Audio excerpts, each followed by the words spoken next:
మోకాల నొప్పులకు ఎటువంటి సర్జరీ లేకుండా ఎపియాన్ పెయిన్ క్లినిక్ అందిస్తున్న అత్యాధునిక చికిత్స. Welcome to Suman TV. ఇప్పుడు మనతో పాటు ఉన్నారు సీనియర్ డాక్టర్ లక్ష్మీకాంత్ గారు, గ్యాస్ట్రోఎంట్రాలజిస్ట్.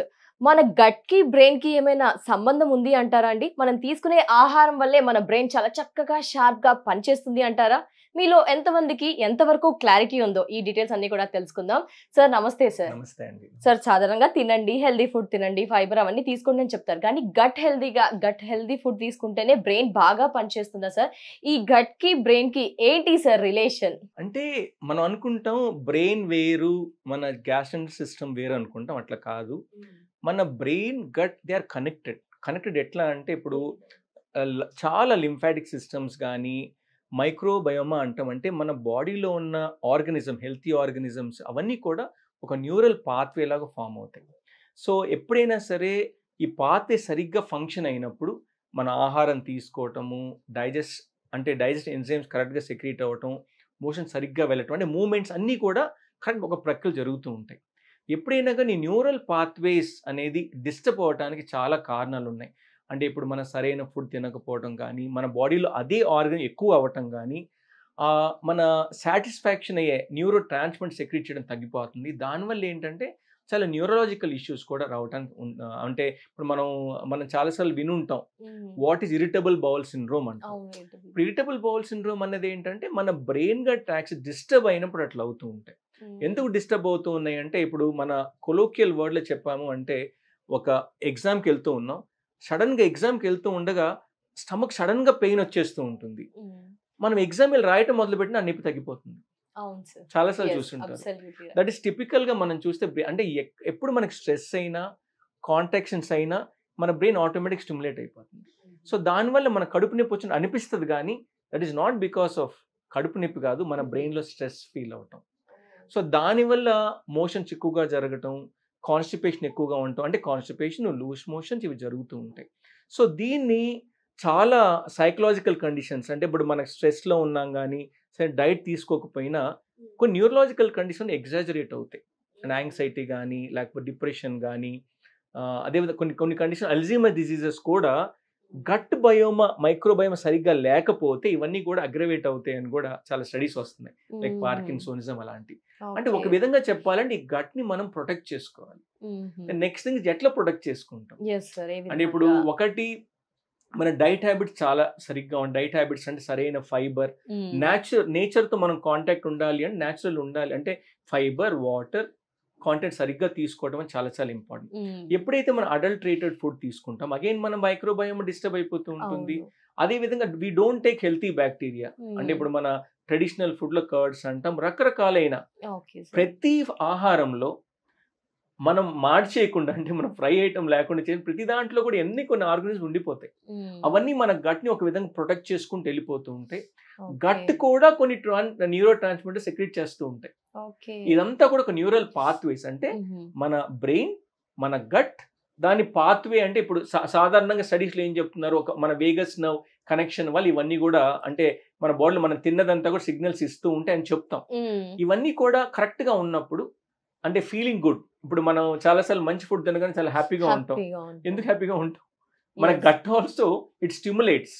సో ఈ బ్రెయిన్ గట్ ట్రాక్ డిస్టర్బ్ అయినప్పుడు, అంటే నిద్ర లేకపోయినా, స్ట్రెస్ ఎక్కువగా ఫీల్ అవుతున్నా, అదే సరైన డైట్ తీసుకోకపోయినా, we are eating lot of unhealthy food, junk food తింటున్నాం, అంటే ఏమవుతుంది, ఆటోమేటిక్గా మన గట్ మైక్రోబయోమా డిస్టర్బ్ అయిపోతుంది. Or we are over feeding it, పనికిరాని ఫుడ్ ఓవర్ ఫీడింగ్ ఇట్, అంటే బ్యాడ్ బ్యాక్టీరియా డెవలప్ అయిపోతూ ఉంటుంది. సో దీనివల్ల ఏమవుతుందంటే గట్ డిస్టర్బ్ అవటంతో పాటు మన బ్రెయిన్ కూడా డిస్టర్బ్ అయిపోతుంది. Some times people complain of, అంటే ఈ డైట్ తిన్న తర్వాత నాకు నిద్ర బాగా వస్తుందనో, లేకపోతే నిద్ర రావట్లేదనో. So it's basically because our gut is getting disturbed. అందుకని ఇట్స్ వెరీ ఇంపార్టెంట్ ఈ బ్రెయిన్ గట్ ట్రాక్ మనం మెయింటైన్ చేయాలి అంటే, ఆ మైక్రోబయోమాని మనం సరిగ్గా చూసుకోవాలి, అంటే మన గట్ ని సరిగ్గా చూసుకోవాలి. ఏ విధంగా సార్? అంటే ఇప్పుడు ఫర్ ఎగ్జాంపుల్ కరెక్ట్ గా వాటర్ ఎక్కువగా తీసుకోవటము, ఫైబర్ ఎక్కువగా తీసుకోవటము, బ్యాక్టీరియా, మంచి బ్యాక్టీరియాని తీసుకోవడం. అంటే మన ఫుడ్ లో ఉన్న మంచి బ్యాక్టీరియా ఇస్ గుడ్ బ్యాక్టీరియా. అదే మనం fried item, cheese items or ఏ తీసుకున్నా they are unnecessary food for bad bacteria, అది మనకు ఉపయోగం లేదు. సో అదే విధంగా మనం తీసుకున్న డైట్ లో అన్హెల్తీ ఆయిల్స్ తీసుకున్నా, అన్హెల్తీ ప్రోటీన్స్ తీసుకున్నా, they also encourage unhealthy gases. దానివల్ల ఆల్ ది డిస్టర్బెన్స్ జిఎస్ సిస్టంలో ఏమేమి అవ్వాలో, అంటే ఫ్రీక్వెంట్గా మోషన్స్ వెళ్ళటము, లేకపోతే కొన్ని రోజులు నాకు మోషనే సరిగ్గా రాలేదని కంప్లైంట్ చేస్తారు. ఎక్కువ సార్లు అంటే 1-2 కన్నా 8 సార్లు మోషన్స్ వెళ్ళే వాళ్ళు కూడా ఉంటారు. అవును సార్. అంటే వాళ్ళకి చూస్తే ఏమీ కనపడవు. Everything looks absolutely fine. మీరు ఏ టెస్ట్ చేసినా అంతా బాగానే ఉంటుంది, కానీ నెంబర్ ఆఫ్ మోషన్స్ నాకు ఎక్కువ అవుతూ ఉంటారు. దాన్ని మనం ఇరిటబుల్ బౌల్ సిండ్రోమ్ అంటాం. సో దాన్ని మనం అంటే మనం అర్థం చేసుకొని మన గట్ని సరిగ్గా చూసుకోవాలి, సరైన డైట్ చూసుకోవాలి.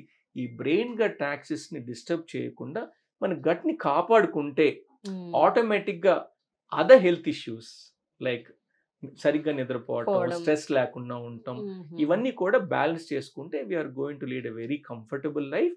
అండ్ యునో ఈ జిఏ సిస్టమ్స్ లో ఉన్న ప్రాబ్లమ్స్ అన్నిటినీ కూడా అంటే మన న్యూరలాజికల్ గా వచ్చే ప్రాబ్లమ్స్ ఆటోమేటిక్ హీల్ అయిపోతాయి. సో దానివల్ల మనం ఎటువంటి అంటే ఎఫర్ట్ పెట్టకుండా, so having a good sleep అంటే like something like meditation, leading something natural, going for a walk, swimming, all this plays a very important role in maintaining the brain gut axis. Yes sir. అంటే immediate reaction ఉంటుందా sir? ఈరోజు మంచి diet తీసుకుందాం, gut good bacteria release అయ్యి మంచిగా ఉంటుంది. If మనం bad junk food తీసుకుంటే ఇమీడియట్ రియాక్షన్స్ ఉంటాయా? ఫ్యూచర్ లో చూపించే అంత తొందరగా ఉండదు కానీ, బట్ డెఫినెట్ గా ఏంటంటే ఒక్కొక్కరికి ఒక్కొక్కలాగా రియాక్షన్ జరుగుతూ ఉంటుంది. ఆల్రెడీ పీపుల్ కి అన్హెల్తీ గట్ ఉన్నప్పుడు కొంచెం బ్యాడ్ బ్యాక్టీరియా ఎంటర్ అయినా కానీ దిస్ విల్ బికమ్ యాక్టివేటెడ్. అదే యువర్ ఎ నార్మల్ పర్సన్, ఒక్క బ్యాడ్ డైట్ తిన్నంత మాత్రం మీకు ఏం కాకపోవచ్చు. This usually a slow process. So అందుకని ఇమీడియట్ గా మీకు కనపడకపోవచ్చు, బట్ ఇట్స్ గ్రాడ్యువల్ గా మీకు తెలుస్తుంది. అండ్ నేను అన్హెల్తీ ఫుడ్ తీసుకున్న ఈ వారం అంతా కూడా I have not been very good, I ignored my gut health అన్నప్పుడు, then suddenly slowly will also feel that you become little lazy and you may feel you are not feeling very active. అవన్నీ కూడా మీకు కనపడచ్చు. It will not be so fast, but it's a very slow gradual What about process. kids లో కూడా ఇలాంటి చిన్న ఉన్నప్పటి నుంచి gut health గురించి ఒక అవేర్నెస్ ఇస్తూ ఇలా మెయింటైన్ చేయండి అని చిన్న ఉన్న తన నుంచే చెప్పాలి అంటారా సార్? తప్పకుండా. అంటే మనము మన పిల్లలకి ఇంకా వెరీ ఇంపార్టెంట్, మనం టీచ్ చేయాల్సింది మీరు కరెక్ట్ డైట్ తీసుకోవాలి. తీసుకుంటే మీ హోల్ సిస్టమ్, ఇప్పుడు హైపర్ యాక్టివ్ కిడ్స్ అని ఎన్నెన్నో ఎవ్రీథింగ్ అంటే పిల్లలకి ఇంకా మనం ఎక్కువ, ఇప్పుడు మీరు చూసారంటే రాత్రిపూట షుగర్స్ పెట్టద్దని మనం చెప్తారు చాలా మంది పీడియాట్రిషియన్స్ కూడా, ఎందుకంటే షుగర్స్ పెడితే ది బికమ్ హైపర్ యాక్టివ్. మన ఫుడ్ లో ఉన్న ఏం పెడుతున్నారు, ఫుడ్ లో అన్నిట్లో షుగర్స్, సో అందుకని so we should not do that. And kids ఇంకా మనం జాగ్రత్తగా ప్రొటెక్ట్ చేస్తే ఫ్యూచర్ లో వాళ్ళ గట్ ఇండ్యూస్ ప్రాబ్లమ్స్ ని రాకుండా ఉంటే వాళ్ళ గట్ బయోమా, మైక్రోబయోమా అంటాం, దాన్ని ప్రొటెక్ట్ చేయడం అనేది మన కర్తవ్యం, మన duty. Definitely sir. Thank you so much sir. నమస్తే. Thank you.